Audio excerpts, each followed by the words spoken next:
Would you like to go ahead? Sure. Thank you. I'm concerned about the protest zone. Yes. One of the problems with creating small designated protest zones in residential areas is that if you decide that the protests that take place there are legitimate, you're affecting the residents in that area.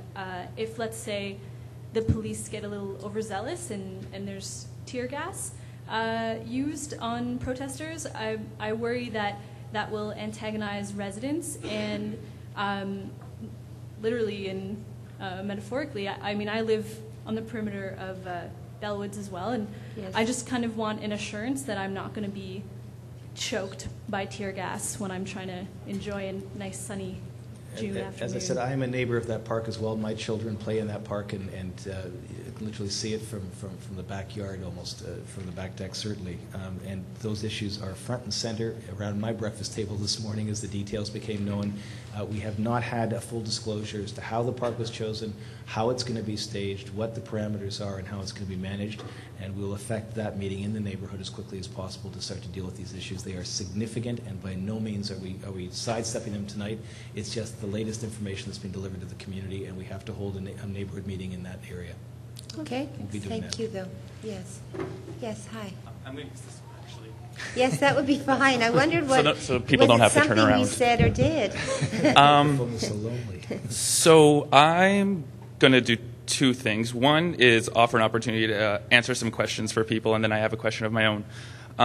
So I also am a member of the Toronto Community Mobilization Network. We are a group of people who are, we'll say, coordinating some of the protest activities that are being planned for the weekend and a few days leading up to it. Now, people here have expressed a lot of really important concerns. It's pretty clear that this is going to be pretty inconvenient for a lot of people. And the thing about it, though, is as much as the protesters, too, will have plenty of very legitimate concerns. I mean, the G8 and G20 do a whole lot of horrible things. I'm not going to get into that now.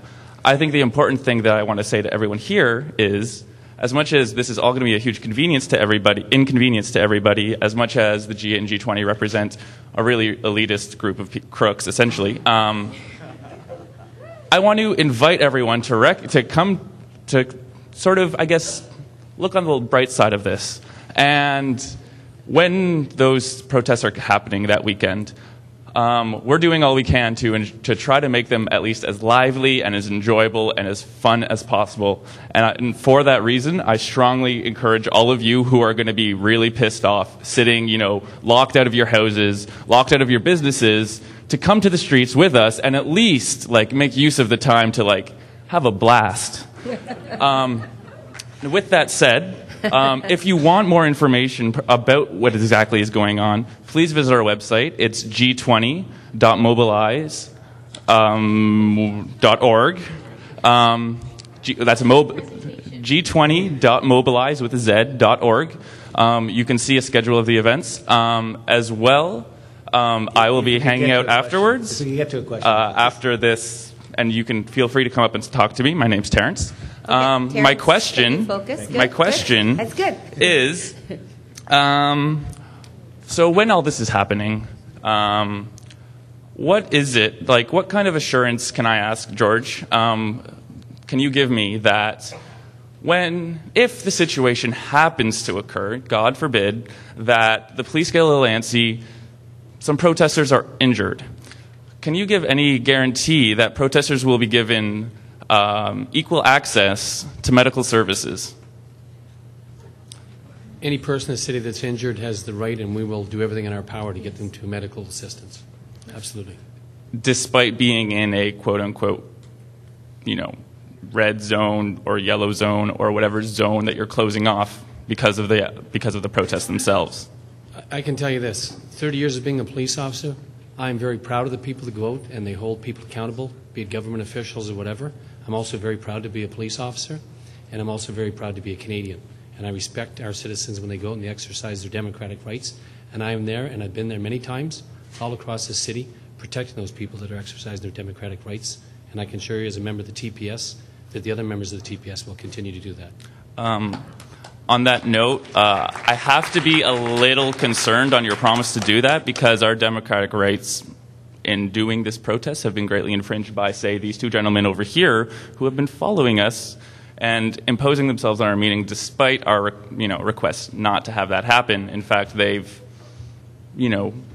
come on private property and refused to leave. Okay. At the start of the meeting. But again, you can understand my, I guess, apprehension about your. We appreciate the political concerns that you're raising and Thank you. understand your need to raise them. But this forum is really to get information to residents and businesses in the affected area, and we'll deal with those issues as best we can. I think another we time. have given, though, assurances, both from the police and from the city and from both of the councillors here, that we support the freedom of speech of all of our people. And many of us have marched many times and believe that this is a democratic right of all of us. And we hold that democratic right very, very seriously in a democratic society. And we are not going to allow a G20 or anything else to infringe on those rights. So as long as people use their voices, they can be as loud as they wish, and as long as they keep within the law and they are peaceful in their demonstrations, they will have unfettered right to demonstrate. And that's very important, I think, to all of us, but it's also very important to all of our community. And we need to show the world that here in Toronto, we not only have that right, we protect that right, and we ensure that people have it. Except it's in a protest zone, so it is better. Go ahead, please. Sorry. I'm sorry, if I just clarify for you, and I say this sincerely, it's not a protest zone. It's a designated speech area where you're being provided, and those that wish to participate, you have the right to rally, to parade, and demonstrate anywhere in this country, and you have that right.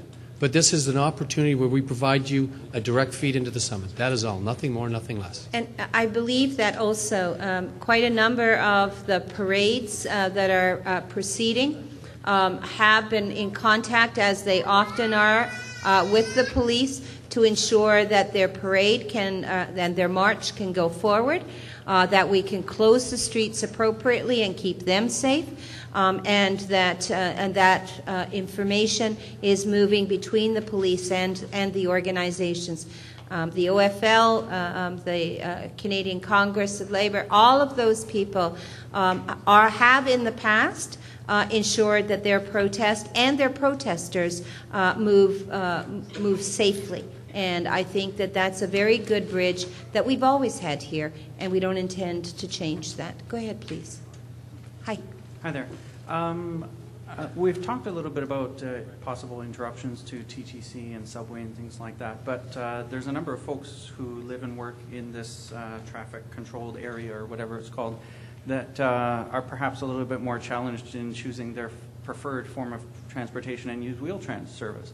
And so I'd like to know what potential impacts there will be on that and what time span you expect those interruptions to take place. It was an issue that was raised after the last meeting, and I have we'll be following up. If you could come forward at the end of the meeting and give us your name and address. What I think we'll be doing is having Wheel-Trans contact its client list in the affected area to provide a special bulletin to explain what the provisions are. But it's something which was raised at the afternoon meeting, and as I said, we'll be following up. Please come forward afterwards, and we'll get the TDC to communicate directly to you. Sure. Thanks. Great. Councillor, if I may just add, and first I'd like to thank you for your assistance in looking into these. I can assure you everything's mentioned today and at the last meeting. I have not learned one new thing. We know about these things. We are dealing with them. And with the help of the city, who does their wonderful job in transportation, we will work through those. So I appreciate bringing those forward. That has been talked about and considered, and we're working on it. Great. Thank you very much. Yes. Hi, my name is Ali. I live right by Rogers Center in Concord Pacific City Center Place. In terms of numbers, in terms of the protesters that are expected to come from around the world, do you have any figures as to what we're looking at? All I can tell you is this. There's a lot of images out there showing what goes on in Europe. Yeah. Europe is a unique environment from North America. This is still a very, very large island, and we're still very much in control of who comes in by air and who comes in by sea. Europe is different in that there's no passport control. There's an extremely large population of people in a very concentrated area. They can travel very quickly. So all I can tell you is this, your guess is as good as mine, but we do have resources, and we're very much in control about who's where and doing what, and we will attempt to mitigate that. And I can assure you there will be sufficient security on the ground to deal with any inevitability. Now, the other thing I have a concern with is in terms of traffic. I do work up by Vic Park and Consumers. However, should I expect any delay on the highway taking DVP going north or south?